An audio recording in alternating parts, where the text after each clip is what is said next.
하루도 살 수 없는 저희들에게 생명을 부어주신 하나님을 찬양합니다. 오늘도 하나님 앞에 드린 예물이 하나님 나라의 확장이 되어지고 하나님을 기쁘게 해드리는 복된 예물 되도록 역사하여 주옵소서.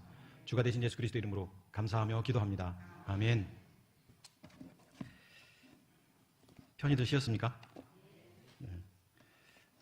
저는 어제 2시까지 잠을 못 잤습니다. 너무 좋아서 목사가 하나님의 말씀을 전하는 것보다 좋은 일이 어디 있겠어요. 저희 교회는 아주 작은 교회입니다. 예전에 재밌게 목회를 하다가 제가 다시 진짜 하나님을 만나고 나서 교회를 다시 시작을 했습니다. 몸이 굉장히 안 좋아지기 시작했고 또 자꾸 쓰러지고 그러면서 사실은 이제 교회 다시 목회를 시작하면서 나타난 현상이었어요. 그래서 지금도 병원을 다니고 있고 지금도 약을 아침에 먹고 왔고 하루에 3번 꼬박꼬박 약을 먹는 상황입니다. 그러나 제가 하나님 앞에 이 아픈 몸을 위해서 기도해 본 적이 없습니다. 한 번도 하나님 이 병을 고쳐주세요라고 해본 적이 없어요. 병원에서 병명도 안 나온 상황에서 자꾸 쓰러지고 넘어지고 그렇다고 뭐 간질도 아닌데 근육병도 아닌데 전 늘 기쁘게 살고 있습니다. 육체의 가시다 생각하고 또 제 스스로에게 예전에 살아왔던 삶이 아니라 이제는 내 안에 그리스도가 계시고 그 그리스도의 은혜로 사는 삶의 모습 그거면 족하다 생각하고 살고 있어요. 어제도 숙소에 가서 저는 성경을 봤습니다. 얼마나 맛있던지 시간이 새벽 2시까지 가는 줄도 몰랐어요. 사실은 하나님의 말씀은 바로 이런 겁니다. 왜냐하면 하나님의 말씀은 살아있다, 운동력이 있다, 영과 혼과 관절과 골수를 찔러 쪼개기까지 한다라고 말씀하고 계십니다. 우리가 성경을 볼 때마다 이것은 살아있는 하나님의 말씀이라는 것입니다. 우리는 이 성경을 너무 습관적으로 보았고 이 성경을 그냥 나의 안내자인 것처럼 생각하고 성경을 접했습니다. 우리가 보는 이 성경 한 구절 한 구절마다 꿈틀거림이 있는 겁니다. 어제 보았던 말씀도 바로 그거예요. 성경이 말하는 죽음과 우리 인간이 생각하는 죽음은 전혀 다릅니다. 우리는 연수가 다 하면 죽는구나 이렇게 생각하지만 성경은 그렇게 얘기하지 않아요. 그렇게 말씀하고 있지 않다라는 것입니다. 제가 오늘은 여기 권사님들 또 나이 드신 분들이 도마동교는 많아서 어제 설교 말씀도 이해를 못하셨을 확률이 높아서 제가 쉽게 설명을 드리려고 어제 숙소에서 남은 물병이 보이길래 이거 좋겠다 해서 갖고 왔어요. 자, 죽음은 뭐냐면 하나님이 인간을 이렇게 창조하십니다. 자, 흙으로 빚었는데 창세기 1장 우리가 봤어요. 하나님이 땅의 흙으로 이렇게 표현되어 있습니다. 아담아 아파르. 그런데 그 흙은 어떤 흙이었냐면 공허한 땅이었고 척박한 땅이었다고 돼 있었어요. 수천 년, 수만 년, 수억 년 동안 비가 내리지 않았던, 그러니까 쌓이고 쌓여서 먼지가 가득한 그 땅 위에 쌓여있는 먼지들이 이렇게 있었는데 그것을 가지고 이렇게 인간을 만듭니다. 그게 누구냐면 아담입니다. 아담아라는 뜻이기도 해요. 흙. 그래서 이게 아담이라고 한번 생각해 보십시다. 하나님이 아담을 만드시고 하나님이 그 다음에 하신 게 뭐냐면 생기를 불어넣습니다. 루하흐, 호흡이라고도 하고 하이네페시, 살아있는 기운을 여기다 넣는 거예요. 제가 한번 넣어볼게요. 자, 이게 하나님의 기운이라고 생각하겠습니다.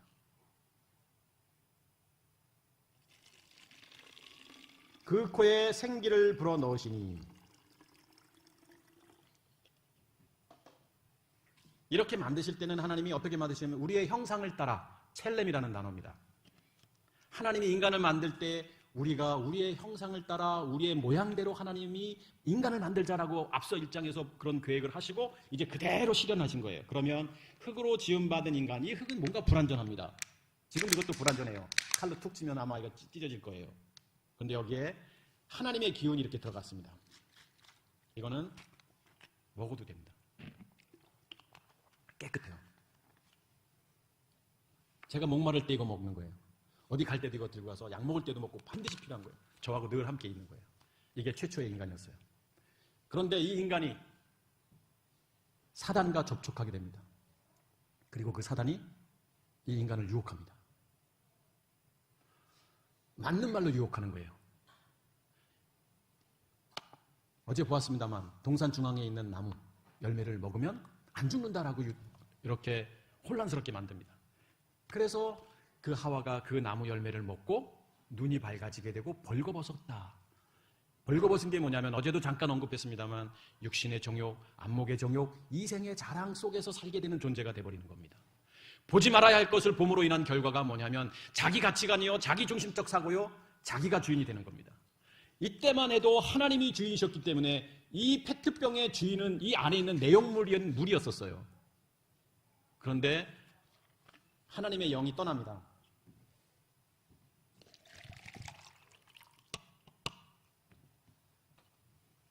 이 껍데기에 누가 들어가요? 종신토록 너는 흙을 먹고 살지니라. 사단이 들어갑니다.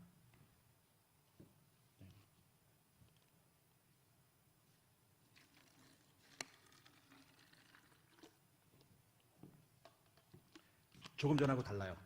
조금 전은 하얀 물이었어요. 껍데기는 똑같은데 이제 이 안에 누가 들어왔냐면 사단이 들어온 겁니다.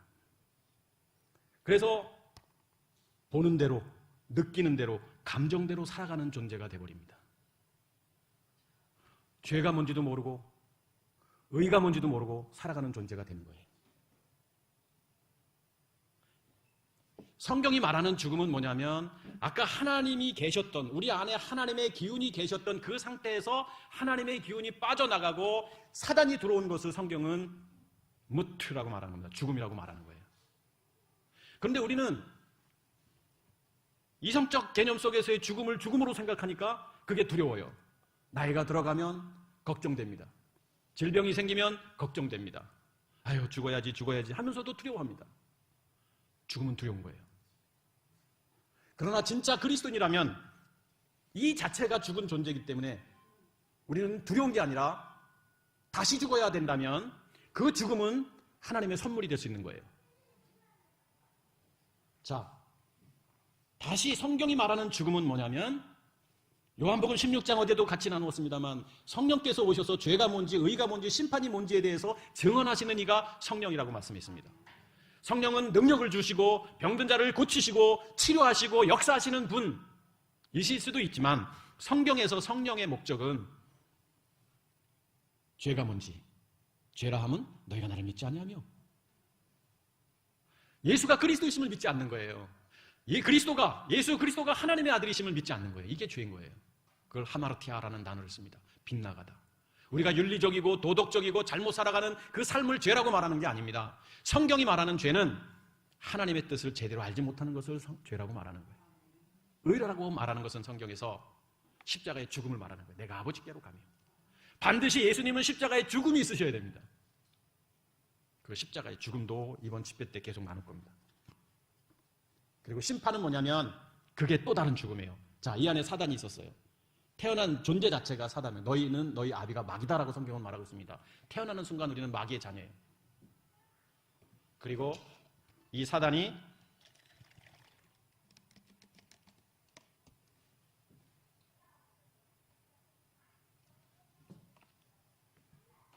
떠나갔어요. 심판을 받았어요. 요한복음 16장 말씀대로. 그리고 누가 들어와요? 이제는 내가 죽고 내 안에 누가? 그리스도께서, 그리스도의 영. 성경에는 그리스도를 그리스도의 영, 아들의 영, 아버지의 영, 예수의 영 여러 단어로 표현하고 있어요. 그게 누구냐면 그리스도예요. 십자가에 못 박혀 돌아가시고 부활하신 주님, 엠마오의 도상으로 가셨던 주님, 그 주님을 말씀하고 있어요. 자, 이게 다시 생명을 얻은 거예요. 원래대로 복귀한 거예요. 회복이에요. 이런 사람은 내가 죽고 내 안에 그리스도가 살기 때문에 내 생각도 없는 것이고 내 가치관도 없는 것이고 내 의지도 없는 거예요. 그래서 하라고 하면 하는 거예요. 하지 말라고 하면 안 하면 되는 거예요. 그런데 우리가 다 해요. 여러분이 하잖아요.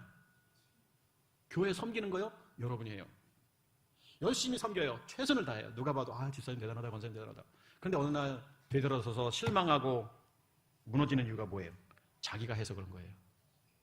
그렇게 열심히 헌신했고 그렇게 열심히 충성했고 그렇게 열심히 교회밖에 몰랐던 분들이 어느 날 갑자기 돌아서는 이유가 뭔지 아세요? 자기가 해서 그런 거예요. 우리는 우리가 하는 사람들이 아니에요. 누가 하는 거예요? 내 안에 그리스도가 하는 사람들이에요. 여러분, 헌신, 몸을 드리는 거예요. 물질 조금 드렸다고 헌신한 게 아니에요. 집 한 채 내가 교회 드렸다고 헌신한 게 아니에요. 하나님 그렇게 하라고 한 적도 없어요. 그냥 하나님의 뜻 가운데 순종하며 사는 게 헌신인 거예요. 많은 사람들이 죽음도 잘못 이해하고 있고 헌신도 잘못 이해하고 있어요. 사랑은 우리 사랑합시다. 사랑합시다. 성경이 말하는 사랑과 우리가 말하는 사랑은 전혀 다릅니다. 우리가 말하는 사랑, 여러분이 알고 있는 그 사랑이에요. 뭔가 사람에게 만족을 주고 누군가에게 기쁨을 주는 그 사랑. 그것은 이성적인 우리가 알고 있는 사랑이에요. 그러나 성경은 그것을 사랑이라고 말하지 않습니다. 이 사랑은 누구도 이해할 수 없는 거예요. 이 지구상의 어떠한 사람도 성경이 말하는 사랑을 이해할 수 없습니다. 글로 표현할 수도 없습니다. 그것은 하나님의 사랑은 그 어떤 것으로 표현할 수 없기 때문에 그 사랑의 개념을 이해할 수 없는데, 우리가 알고 있는 이성적 가치관으로 하나님의 사랑을 생각한다? 그러니까 어느 날 하나님의 사랑 때문에 감격하고 눈물 콧물 흘려가면서 그렇게 살다가 어느 날 하나님의 사랑이 안 느껴지잖아요. 그것은 우리의 이성적 가치관으로 하나님의 사랑을 생각해서 그래요.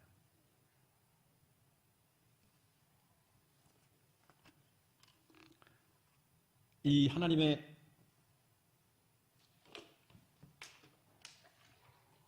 영이 그리스도께서 없고 내 안에 사단이 이렇게 들어가 있어요. 자, 내가 죽고 내 안에 그리스도가 없는 사람들, 이 사람이 교회를 나왔다고 생각해 보십시다. 교회도 열심히 나왔어요. 교회 나와보니까 좋아요. 관심도 가져주고, 그동안 별로 친구들도 없었는데 교회 오니까 집사님들도 잘해주고, 구역 식구들도 좋아하고, 같이 식사도 하고 즐겁기도 하고 교회 성행활에 잘 적응이 돼요. 이 사람이에요. 어느 날 젖어들어요, 교회에. 그래서 막 기뻐요, 교회 오면. 그리고 눈물도 흘려가며 기도도 해요.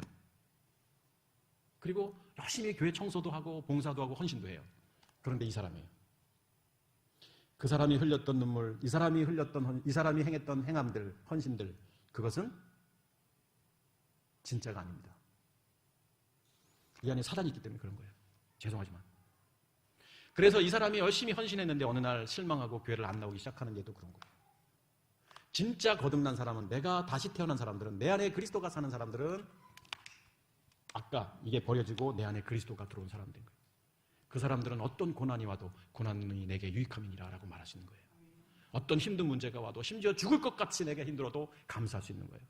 죽을 것 같이 고통의 문제가 와도 기뻐할 수 있는 거예요. 이 사람들은 안 돼요. 이 사람들은 뭐 해요? 열심히 기도합니다. 하나님, 나를 사랑하시는 하나님, 이 문제를 해결해 주십시오. 하나님, 어떻게 하면 좋겠습니까? 라고 아무리 이야기해도 하나님하고 관계없는 사람입니다, 이 사람은. 성경이 말하는 구원도 바로 그거예요. 우리가 이성적으로 생각하는 구원의 문제. 어느 날 교회 나갔더니 교회 성경 공부를 통해서 예수님이 내 죄를 위해 십자가에 못 박혀 돌아가셨고 그 예수님을 영접하면 나는 하나님의 자녀가 된다라고 생각했어요. 영접했어요. 그런데 영접했는데도 내 안에 이 사단이 그대로 있어요. 내 지정의예요. 그건 영접이 아니에요. 영접이 어떤 단어인 줄 아세요? 원문 성경에 보면 영접이라는 것은 내 곁에 가까이 두다. 파란한밤이라는 단어예요. 영접은 내가 뭔가를 받아들이는 것이 아니라 하나님께서 나를 내 가까이에 두는 거예요. 이게 영접인 거예요. 자, 영접은 뭐냐면 내 안에 사단을 이렇게 십자가에 못 박게 하고, 이건 누가 하는 거냐면 내가 하는 게 아니에요. 하나님이 하시는 거예요. 물이 좀 깨끗했으면 좋은데. 이게 영접인 거예요. 하나님이 하시는 거예요. 하나님. 여러분이 영접하셨잖아요. 다 어느 날 교회 가서 눈물도 흘렸어요. 저도 고등학교 때 교회를 처음 나갔습니다. 78, 9년도인가. 교복 입고 처음 나갔어요. 첫날 저는 교회당 이렇게 한 세 라인 돼 있고 한 100여 명 되는 교회였는데 침례 교회였죠. 한 저 밑에서 교복 입고 예배 드리다 저는 눈물 콧물 흘리고 처음 교회 나가서 목사님이 오늘 이 시간에 교회 처음 나오신 분 손 들어보세요. 혹시 오늘 이 시간에 주님이 나를 사랑하시고 그 예수님이 내 죄를 위해 십자가에 못 박혀 돌아가셨다는 분 한번 일어나 보세요. 전 벌떡 일어났어요. 그리고 그분이 기도해 주셨어요. 목사님이. 근데 보니까 눈물을 계속 흘리고 있었거든요. 저는 예배 시간에. 교회 처음 나갔는데 그게 저의 교회 첫 생각이었었어요. 고등학교 2학년 때. 그리고 어느 날 이제 목사가 돼서 40몇 년의 세월이 흘렀습니다. 그때 그 감정 속에서 살았던, 고맙습니다. 저는 그때 예수님을 만났을까요? 그때 저는 예수님을 만났다고 생각합니다. 물론 이따 오후 저녁에 그 말씀을 구체적으로 더 나누겠지만, 그러면 제가 10여 년 전에, 지금으로부터 약 한 10년 전에 저는 다시 태어났습니다. 교회 이름도 리버스 교회, 다시 태어난 교회 이름을 바꿨습니다. 제가 다시 태어났으니까. 그 전에 살아온 30여 년 넘은 세월의 삶은 더 됐죠. 30여 년이. 그 세월은 뭐냐 이거죠. 그때부터 하나님의 자녀로서 살아온 게 아니고 어느 날 하나님의 자녀로 살아. 심지어 목사가 됐는데도 불구하고. 그 전에는 저는 죄송하게도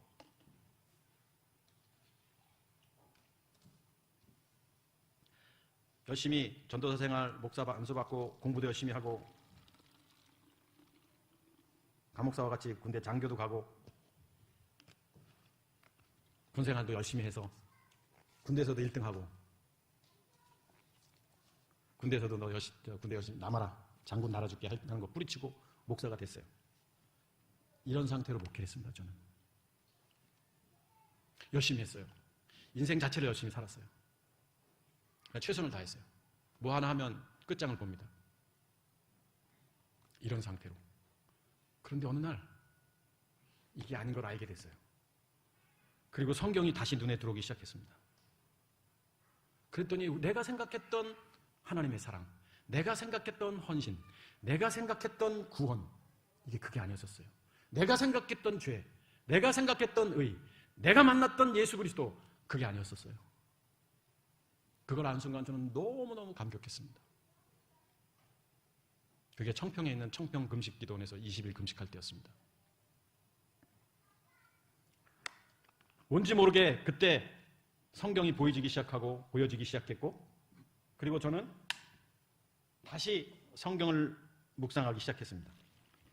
공부도 열심히 해서 사전만 있으면 저는 헬라어 성경이나 히브리 성경을 번역할 수 있어요. 진짜예요. 히브리 성경, 헬라어 성경 읽는 목사님들 많지 않아요. 신학교 때 공부한 거 갖고는 안 돼요. 네. 그만큼 열심히 공부했습니다. 저는 다시 이걸 버리고 이렇게, 이게 불과 얼마 안 돼요.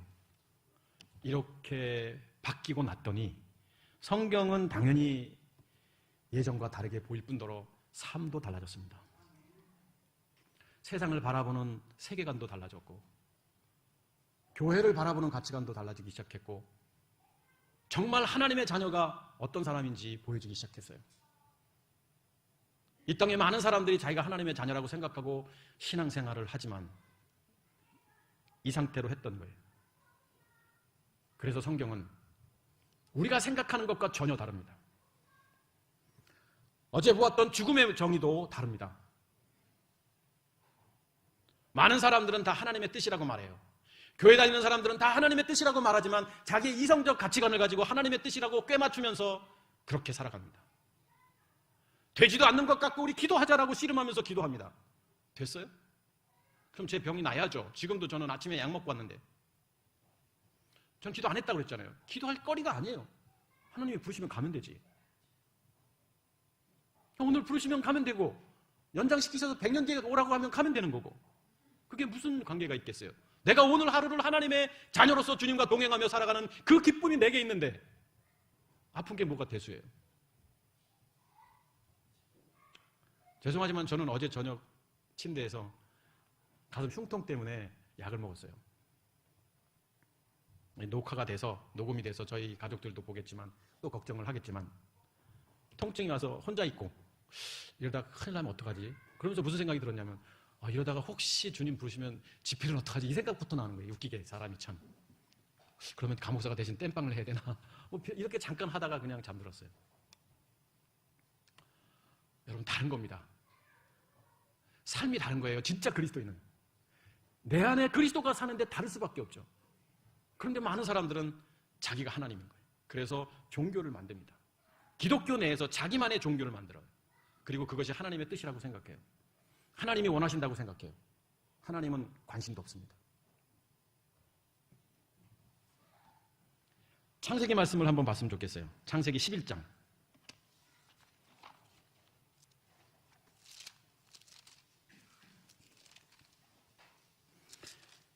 11장 31절을 보면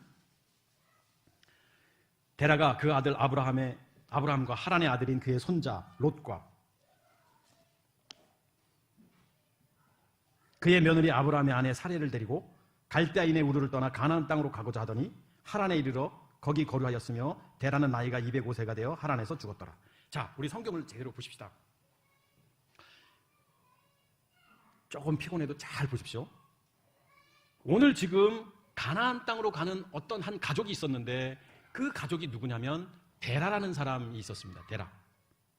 데라가 누구를 데리고 가냐면 그의 아들을 데리고 갑니다. 가나안 땅으로. 그 아들이 누구죠? 아브라함입니다. 하란의 아들인 그의 손자, 아브라함의 형제 나홀 하란이 있었는데 그 형제 중에 하나인 손자, 그러니까 조카입니다. 아브라함의 롯이 있습니다. 롯과 그의 며느리 아브라함의 아내 사레.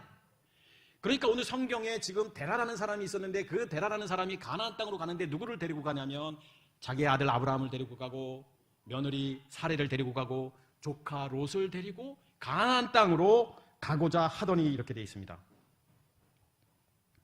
하란에 이르러 거기 거류하였으며. 자, 여기 보면 이제 우르라는 지역에 살고 있었는데 바벨론의 그 남부 지역에 있는 고대 성읍입니다. 서부 쪽 페르시아만. 그쪽에서 이제 아들과 며느리와 손주를 데리고 막 가는 도중에 가다가 가나안 땅이 목적지였는데 가나안 땅에 가기 전에 머무르는 곳이 있었는데 거기가 어디예요? 하란. 그러니까 하란은 우르에서 조금 더 북쪽, 약간의 조금 도시화된 곳이에요. 그곳에 머물렀어요. 목적지가 어딘데? 가나안인데 거기 머물렀습니다. 그런데 성경에 보니까 죽었다. 여러분, 단순한 성경이지만 굉장한 의미가 있습니다. 아주 성경이 말하고 있는 구원의 메시지가 여기에 있습니다. 오늘 가나안 땅으로 이주하기 위해 주체가 누구냐면 데라가 오늘 이렇게 성경되어 있었어요. 데라는 누굽니까? 성경에 데라에 대해서 그렇게 상세하게 나와 있지는 않습니다만, 나오지도 않지만 데라는 아브라함의 아버지고 우상을 숭배했던 사람 정도로만 이해합니다. 그런데 데라가 왜 가나안 땅으로 갔을까요? 여러분, 당시의 문화는요, 어딘가 이주하는 거 상상을 하기 힘듭니다. 미국 사람들도 자기 집에서 어딘가 이사하는 거 굉장히 힘들어합니다. 그냥 한 지역에서 태어나서 지역에서 그냥 죽을 때까지 사는 거예요. 대부분 그래요. 우리나라 같이 조그만 나라는 여기 살다 저기 살다 이웃으로 갔다 여기 갔다 저기 갔다 하지만 당시의 문명 사회 속에서, 이 고대 문명 속에서 이때 당시의 고대 근동지방의 삶의 사람들의 모습은 이사라는 건 생각할 수 없는데 여기서 저 멀리까지, 그것도 더 멀리 가나안 땅까지 간다라는 건 상상도 할 수 없는데 왜 가냐 이거예요. 왜 가냐? 여러분, 왜 이사를 가려고 했을까요? 이사를 왜 가요? 지금 자기 친척들 다 놔두고 자기가 아는 모든 동료들을 다 놔두고 왜 가요? 네?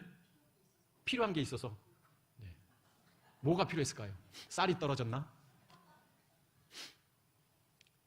오늘 이 얘기를 하는 게 좋겠네요. 우리 집사님이 도마동 간다고 그랬더니, 목사님 도마동 교회 가시게 되면, 아마 한 3, 4주 전에 이야기를 했더니, 목사님은 좀 이렇게 질문 좀 받으시면서 하죠. 우리 교회처럼 그러더라고요. 저희 교회는 질문을 해요. 예배 시간에도. 요즘에는 질문 잘 안 하지만. 그럼 예배 끝나고 나면 우리가 식사를 같이 합니다. 몇 안 되니까. 그래서 식사 때 디스커션 하는 시간이 있어요. 그런데 요즘은 질문 안 해서 제가 심심해요. 질문을 해야 거기서 이렇게 또 가지를 쳐서 재미난 말씀도 나누는데. 그래서 제가 사실은 어저께 얘기하려다가 말았는데, 성경을 혹시 어제 오늘 이렇게 들으시다가 궁금한 거 있으면 메모를 해서 전도사님한테 드리면 저한테 주시면 이렇게 같이 나누는 시간도 가졌으면 좋겠어요. 궁금한 거 다 좋습니다. 어떤 거든. 왜 데라가 가나안 땅으로 갔냐면 필요한 게 있어서라고 했지 않습니까? 뭐 그럴 수도 있겠지만 성경은 하나님이 가라고 하셔서 그래서 갔어요. 그런데 문제는 하나님이 데라에게 말씀하지 않으셨다는 거예요. 누구한테 얘기했죠? 아브라함한테 얘기했죠. 어떻게 그렇게 잘 아세요? 어디에서요? 12장 1절에? 네, 그러네. 여기 나오네. 네.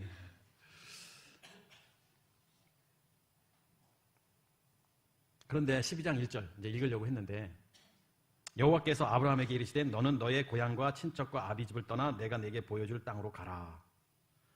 가야 할 이유를 말씀하시는데, 내가 너로 큰 민족을 이루고 내게 복을 주어. 복이라는 개념은 여러분 잘 기억하십시오. 복하면 여러분 저 기억하시라고 했잖아요. 우리 가 목사님 여기 취임식 때 제가 여기서 복을 얘기한 사람입니다. 복은 우리가 뭔가 하나님이 주시는 선물 그런 개념이 아니라 마라크 무릎을 꿇는 게 복이라고 제가 얘기했어요. 여러분 다 잊어먹어도 저는 안 잊어먹어요. 우리 가 목사님 이 취임식 때 제가 와서 축사했던 사람입니다. 복에 대한 이야기를 했어요. 그때 이 말씀이었어요. 복을 주어서 하나님과 관계 형성을 한다는 거예요. 복이라는 것은 여러분 가난한 사람이 부유해지는 게 복이 아니라 하나님을 몰랐던 사람이 하나님을 아는 게 복입니다. 그것보다 더 큰 복이 어디 있겠어요. 내 이름을 창대케 하리니 너는 복의 근원이 될지라. 너로 인해서 너 때문에 많은 사람들이 진짜 생명을 얻게 될 것이다. 이것이었어요. 이게 복인 거예요. 그런데 오늘 보니까 아브라함에게 말씀하셨는데 지금 31절 11장 31절 보니까 데라가 가나안 땅으로 가고자 하였더니 뭐 가로로 이렇게 놓으면 그러면 아브라함에게 지금 가라고 이렇게 말씀하셨는데 하나님이 지금 12장 1절에 아브라함에게 나타나신 이 시점이 어느 때죠? 데라가 죽고 난 이후입니다. 그런데 여러분은 아까 마치 하나님이 아브라함에게 말씀하셔서 12장 1절을 보니까 말씀하셔서 갈대아 우르에서 간 것처럼 생각하시지만 아니에요. 이건 두 번째 하나님이 나타나신 거예요. 자, 첫 번째는 어디 있냐면 우리 사도행전을 한번 보도록 하겠습니다.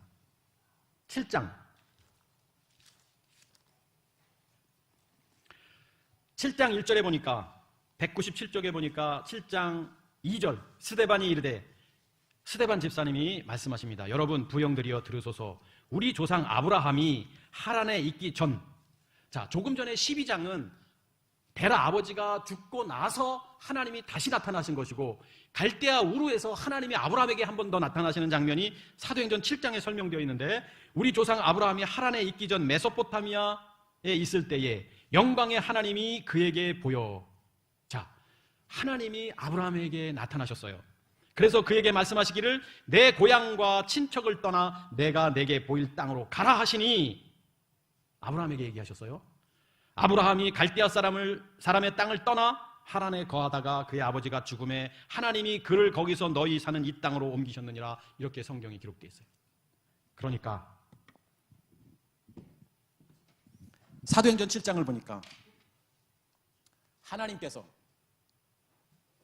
그냥 이렇게 약자로 표현하겠습니다. 데오스 대신에 하나님이 아브라함에게 말씀하시는 시점이 있습니다. 여기는 우르라는 지역에서 하나님이 첫 번째 나타나셔서 말씀하십니다. 내가 내게 지시할 땅으로 가라라고 말하지 가나안 땅이란 말씀을 안 해요. 가라. 가나안이라고 말하지 않으십니다. 내가 내게 지시할 땅으로 가라. 오늘 여기 보면. 그런데 우리가 보았던 창세기 11장 보니까 주체자가 아브라함이 아니라 데라가 됩니다. 아버지가 우상을 숭배했던 아버지가 아브라함을 데리고 며느리를 데리고 손주를 데리고 갈대아 우르에서 이동을 합니다. 갈대아 우르가 여기면은 이쪽이 하란쯤 됩니다. 북쪽이니까. 그리고 가나안 땅은 여기 이쪽쯤 됩니다. 여기서 이렇게 이동을 했는데 여기서 죽습니다. 데라 죽음. 그런데 분명히 사도행전 7장을 보니까 하나님께서 아브라함에게 나타나셨는데 그리고 명령하셨는데 어떻게 데라가 아브라함을 데리고 가냐 이거죠. 아 목사님 그냥 성경이 그렇게 표현한 거죠. 다 아브라함이 아버지가 간 거를 그냥 그렇게 표현한 거죠. 이렇게 말하지 마시고 그냥 성경을 보니까 창세기 분명히 11장에 보니까 데라가 데리고 이렇게 돼 있거든요. 그러면 우리가 유추해 보건대 하나님이 아브라함에게 나타나셔서 내가 내게 지시할 땅으로 가라라고 말했고 아브라함은 하나님을 만난 거예요. 여러분이 이 자리에서 하나님을 만났다고 생각해 봅시다. 여기 가만히 네 안녕하세요 오셨어요 할 사람 아무도 없습니다. 다 죽는 겁니다. 그렇죠? 하나님을 볼 수도 없고 죽는 거예요. 그런데 하나님이 아브라함에게 나타나셨대요. 아브라함은 당시 신앙이 있었던 사람일까요? 아니에요. 그냥 아버지가 우상 숭배자였기 때문에 아버지 그 우상 숭배 따라서 숭배자니까 그거 따라서 그냥 아버지 도와주면서 하나님을 잘 몰랐던 사람이었을 것 같아요. 알 수도 있겠지만 그건 잘 모르겠어요. 성경에 안 나와 있으니까. 그런데 하나님이 그에게 나타나신 건 뭐냐면 내가 선택한 사람이니까 하나님이 선택한 아브라함이었기 때문에 그에게 나타나신 거예요. 우리가 계속 말씀을 보겠지만 오늘도 구원은요, 하나님의 선택입니다. 아무나 여러분 선택하는 게 아니에요. 하나님의 특별한 뜻이 있는 거예요. 그래서 아브라함이 하나님을 만났을 때 아브라함은 사시나무 떨듯이 떨었을 겁니다. 아무 말도 못했을 것 같아요. 상상해 보는 거예요. 하나님이 어떻게 나타나셨는지 성경에 기록되어 있지는 않기 때문에 뭐라고 제가 표현을 할 수 없지만, 하나님이 음성으로 말씀하셨는지 아니면 천사를 통해서 보내셨는지 뭔지는 모르지만 하나님과의 교감이 있었는데, 그때 아브라함은 정말 혼이 나갔을 것 같습니다. 그리고 그 아브라함이 아버지 데라한테 갑니다. 그리고 사실을 이야기합니다. 내가 하나님을 만났습니다. 그런데 데라는 이 아브라함 아들로부터 설득을 당하는 거예요. 지금 보니까 입이 돌아갔는지 눈이 막 팍팍팍 돌아가고 그랬는데 무슨 말을 하는 건지 자세히 상상입니다. 지금 하나님을 만난 아브라함을 보니까 정신이 나간 거예요. 그리고 그가 하는 말이, 아빠, 우리는 지금 하나님이 지시하는 땅으로 가야 됩니다 라고 말했다는 거예요. 표현을 이것밖에 못하겠습니다. 그러니까 데라는 깜짝 놀랐겠죠. 아니면 그 아브라함의 갑자기 광채가 막 빛이 나가지고 뭐 천사처럼 막 이런 형태로 변했는지 안 변했는지 모르지만, 어찌됐든 아버지 데라가 우상을 숭배했던 데라가 도저히 이주할 수 없는 상황 속에서 자기 아들을 데리고 며느리를 데리고 조카를, 손주를 데리고 이주했다라는 것은 뭔가 충격을 이 데라도 받았던 거예요. 그래서 데라가 그래 알았어 가자라고 했던 겁니다. 이렇게 성경을 이해할 수밖에 없는 이유가 있습니다. 자, 데라는, 하나님은 분명히 아브라함에게 나타났는데 창세기 11장 보니까 데라가 데리고 갔다는 것은 뭐냐면, 그 아들이 아브라함이 했던 상황을 다 이해하고 그래 그러면 가야지 하고 간 거예요. 그리고 갑니다. 그리고 어디까지 가냐면 하란까지 간 거예요. 여기서 죽습니다. 여기까지 가야 되는데 여기서 죽었어요.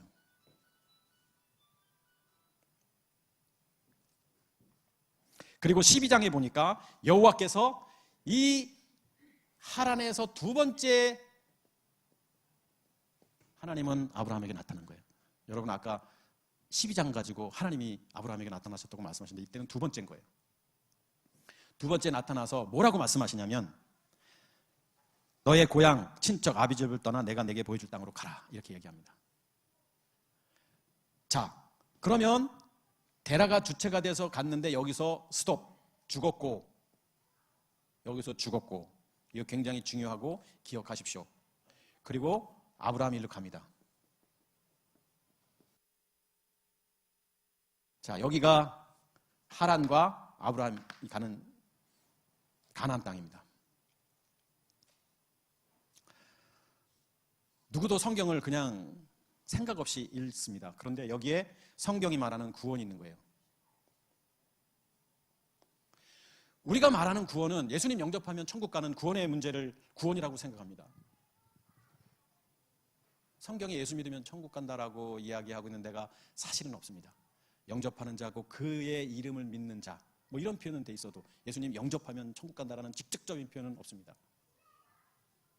그런데 우리가 이성적으로 생각하는 구원과 성경이 말하는 구원의 문제를 우리는 제대로 깨달아야 된다는 것입니다. 그러면 요한일서 5장을 한번 보십시오.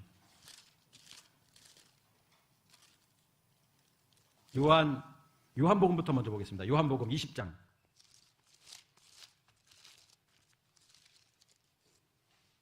(31절)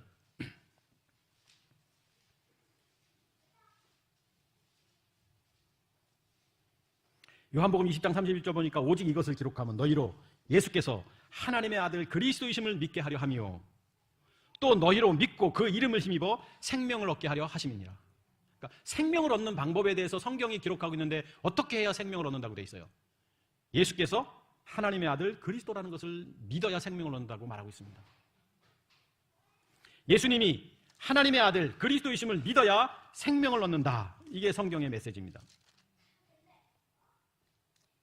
요한일서 5장 한번 보시죠. 393쪽 보니까 요한일서 5장 1절에 예수께서 그리스도이심을 믿는 자마다 하나님께로부터 난 자니, 이렇게 되어 있습니다. 그러니까 우리가 예수를 보면서 저분이 그리스도구나 이렇게 믿어야 되는 거예요. 예수님을 믿는 게 아니라 예수가 그리스도이심을 믿어야 되는 거예요. 그런데 많은 사람들은 예수님을 그리스도로 믿지 않았어요. 그때 심지어 제자들조차도 지식적으로는 이해했어도 이분이 그리스도인 줄 몰랐어요. 그리고 부활하신 이후에 알게 됩니다. 성경이 말하는 구원은 우리가 알고 있는 구원의 문제하고 다른 거예요. 그러니까 구원의 문제가 너무 값싸버렸어요. 열심히 노방전도하고 전도하면서 예수님 만나셔야 됩니다. 예수님이 하나님의 아들이십니다. 예수님 영접해야 됩니다. 해서 데리고 왔는데 안 되는 거예요.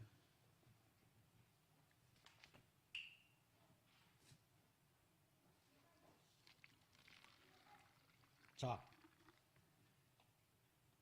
길 가는 사람에게 전도를 했습니다. 사단의 자녀예요. 이 사람한테 예수님 영접하라고. 예수님이 하나님의 아들이시라고. 영접하는 자고 그 이름을 믿는 자들에게는 하나님의 자녀가 된 권세를 주었다고. 영접이라는 단어는 조금 전에 말씀했습니다. 그랬어요. 근데 이 사람이 듣다 보니까 가뜩이나 마음도 곤고하고 그냥 뭔가 의지하고 싶은데 이게 딱 맞아 떨어졌어요. 그래요? 그럼 한번 교회 가볼게요. 해서 교회를 나왔어요. 그리고 이 사람이 교회를 다녀요. 이 사람의 이 안에 있는 사단이 정리가 되지 아니하면, 이렇게 되지 아니하면 이것은 구원받은 게 아닙니다. 이 상태 속에서 아무리 영접했다 할지라도 영접이 뭔지도 잘 모르고 절대 아닌 거예요.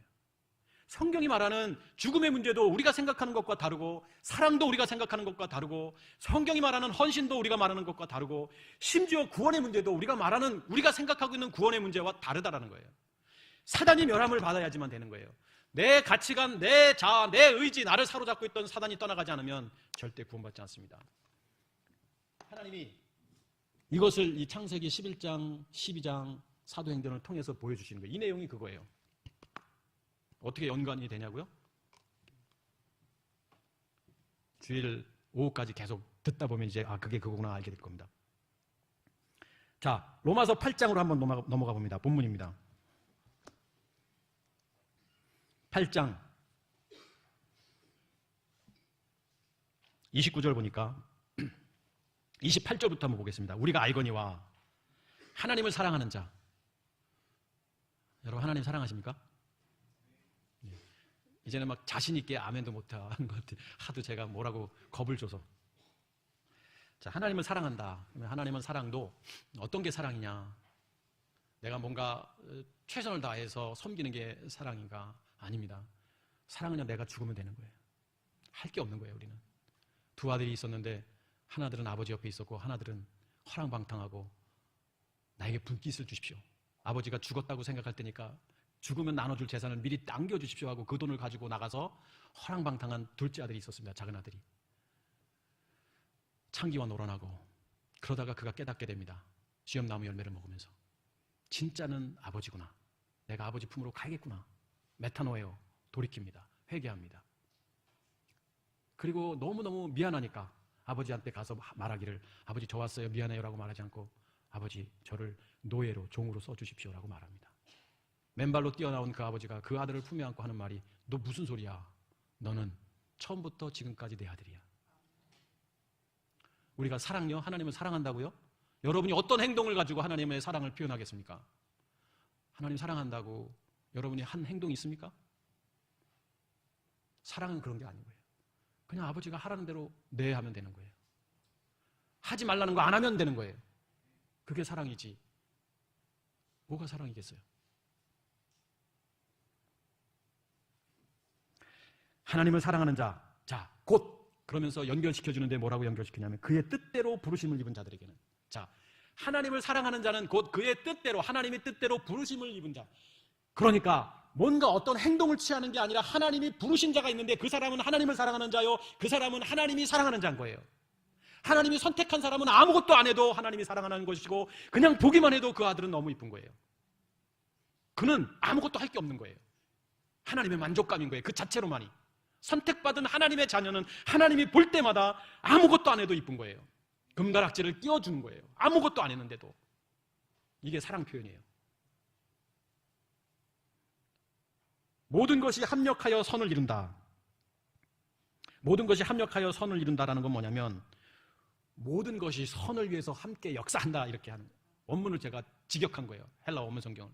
그러니까 하나님의 의를 이루기 위해서 가진 상황 여건들이 다 돕는다 이거예요. 원래 이 합력하여 선을 이룬다라는 의미가.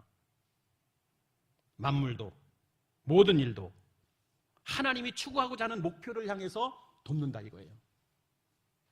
그러니까 작은 아들은 나가서 허랑방탕할 수밖에 없는 상황이었고 돌아올 수밖에 없는 상황을 비유로 말씀하셨고, 그 비유를 오늘날 여러분과 제가 성경을 보면서 그 비유를 통해서 진짜 하나님은 이런 분이구나를 깨달아야 하고, 우리도 또한 어떻게 살아야 되는 것을 깨닫기 위한 비유라는 거예요.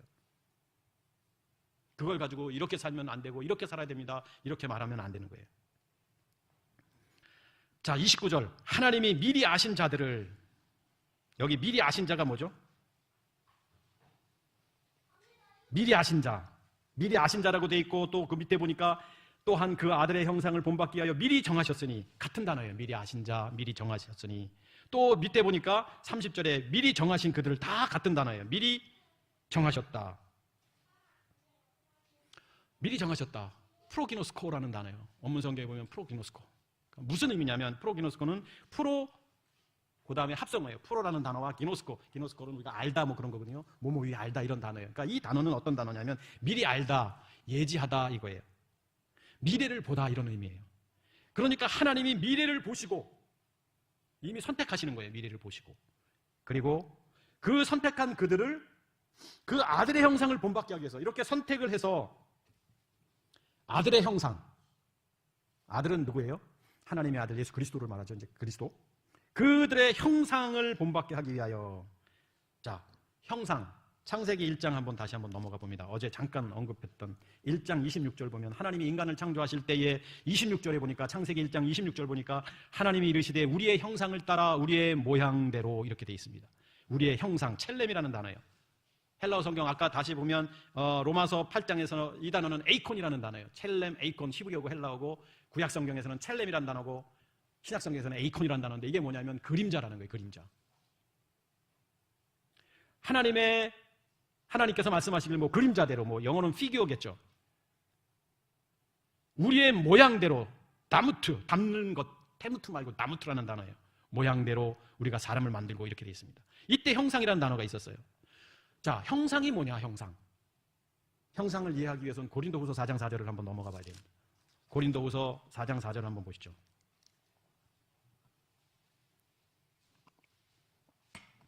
4장 4절. 289쪽에 보니까 그 중에 이 세상 신이 믿지 아니하는 자들의 마음을 혼미하게 하여, 사단이 예수가 그리스도이심을 믿지 않는 자들의 마음을 혼미하게 하여 그리스도의 영광의 복음의 광채가 비치지 못하게 함이니, 여기 나오죠. 그리스도는 하나님의 형상, 이렇게 되어 있습니다. 그러니까 첼렘이라는 단어는, 에이콘이라는 단어는, 형상이라는 단어는 그리스도를 말하는 거예요. 성경이 여러 군데 나옵니다. 다 찾아볼 수는 없지만. 그러니까 최초의 인간은 하나님이 우리의 형상을 따라 인간을 만들자 했을 때 그 속성이 뭐냐면 그리스도인 거예요.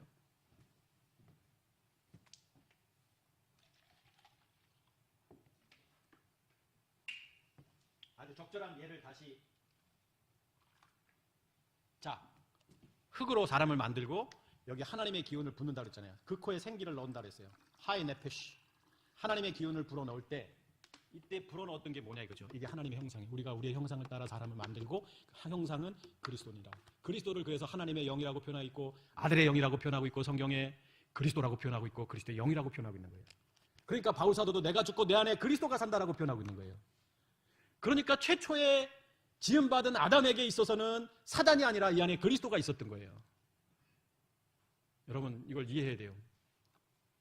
그래서 그리스도가 이 안에 있었기 때문에 그가 이름을 지을 때 자기가 일컫는 것이 곧 이름이 된지라, 엄청난 사람이었다고 어제 봤잖아요.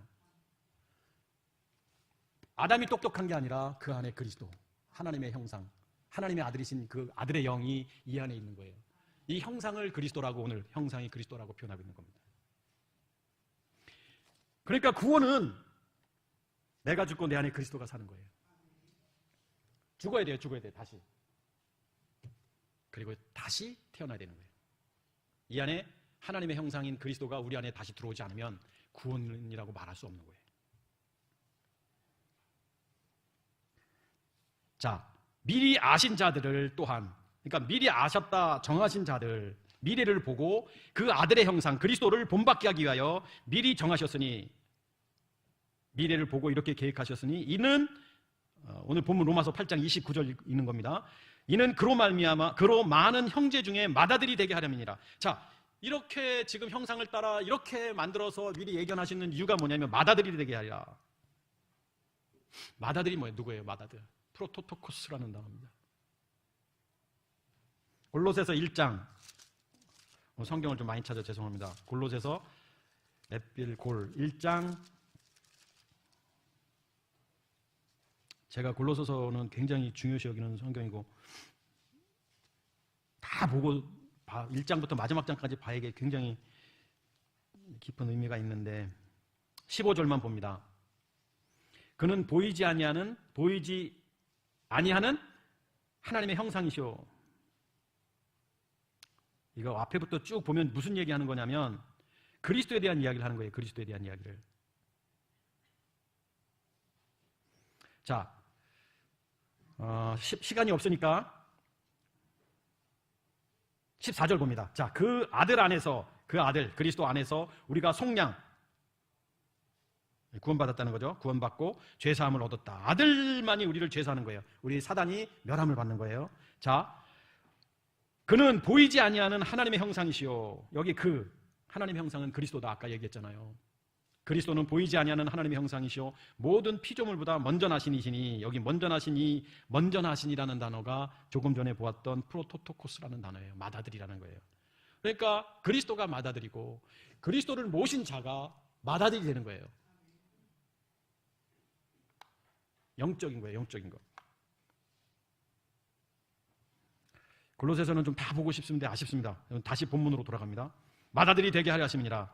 또 미리 정하신 그들을 또한 부르시고 부르신 그들을 또한 의롭다 하시고 의롭다 하신 그들을 또한 영화롭게 하셨느니라. 자, 사랑하는 여러분, 구원은 회복입니다. 다시 돌아가는 거예요. 다시 리바이벌 하는 거예요. 성경이 말하는 구원은 내가 예수님을 영접하는 게 구원이 아니라 예수가 그리스도이심을 알아야 되는 거예요. 그걸 믿는 거예요. 다시 말하면 그게 뭐냐면 오늘 저녁에 또 나눌 거지만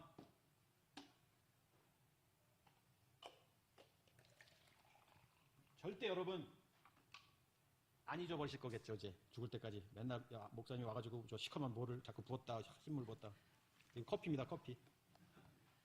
아침에 도대체 어떻게 해야 좀 쉽게 이해를 시킬까 하다가 좋은 생각이 떠올라서 이렇게 한 거예요. 자, 이게 이제 사단 하나님의 형상 따라 지음받은 이랬던 모습 속에서 이제 이렇게 됐어요. 자, 구원은 뭐냐면 구원은 이 사단이 이제 떠나가야 돼요. 이 상태 속에서 영접하고 헌신하고 충성하고 해도 다 가짜입니다. 여러분, 다 가짜예요. 그러니까 오늘부터 다시 한번 생각하세요. 헌신이 중요한 게 아니에요. 충성이 중요한 게 아니에요. 목숨 바쳐 교회 우리 교회를 위해서 영혼구원을 위해서 중요한 게 아니에요. 여러분이나 잘하십시오. 좀 속된 말로 너나 잘하시는 게 맞습니다. 제가 우리 교우들한테 맨날 하는 말이지만 나나 먼저 하나님 앞에 거듭난 자가 돼야 되는 거예요. 그러면 나를 사로잡고 있던 이 사단이 멸함을 당하고 내가 다시 내 안에 그리스도를 모시면 이런 자가 되는 거예요. 하나님이 모실 때 뭐라고 그랬어요? 이 사람들 보기만 해도 이쁜 거예요. 자, 성경은 모든 것이 합력하여 선을 이룬다. 자, 이런 준비된 선택받은 하나님의 자녀를 때가 되면 성령을 통해서 예수가 그리스도이심을 알게 합니다. 알게 한다는 게 뭐냐면 죄가 뭔지 의가 뭔지 심판이 뭔지 이건 이따 저녁 시간에 오늘 율법에 대해서 이야기할 겁니다만 나눌 겁니다만 이게 어떻게 해야 이렇게 되는지 오늘 저녁에 합니다. 그냥 이렇게 부은다고 구원받는 게 아니니까. 이게 떠나가는 게 쉽겠어요? 사단이? 절대 안 됩니다. 사단은 이 상태로 자기가 구원받은 자인 줄로 자꾸 알게끔 유도합니다.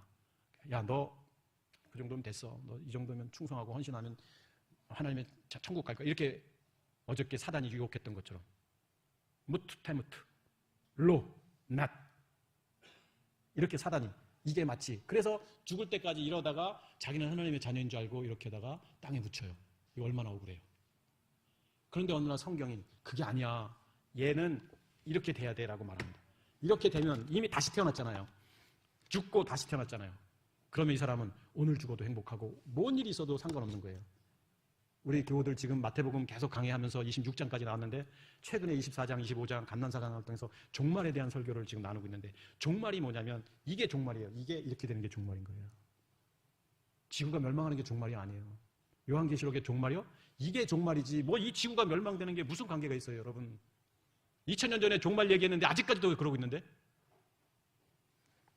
종말은 사단이 없어져야 돼요. 어디서? 내 카르디아, 레부, 내 마음에서 나를 사로잡고 있던 사단이 멸함을 받는 게 종말이고 그것이 구원인 거예요, 여러분. 오늘 오후에 저녁에 그러면 이렇게 되는 방법 같이 나누도록 하겠습니다. 기도하겠습니다.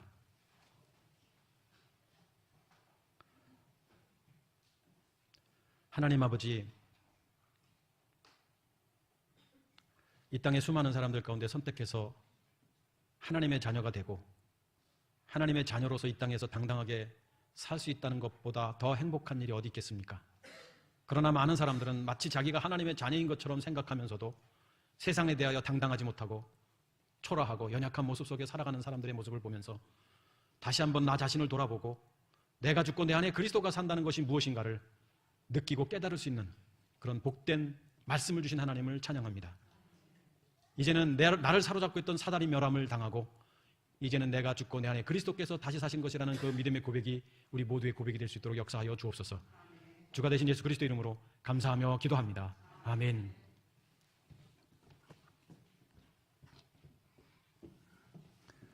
찬송가 252장 나의 죄를 씻기는 예수의 피밖에 없네 찬양하고 기도하고 마치겠습니다.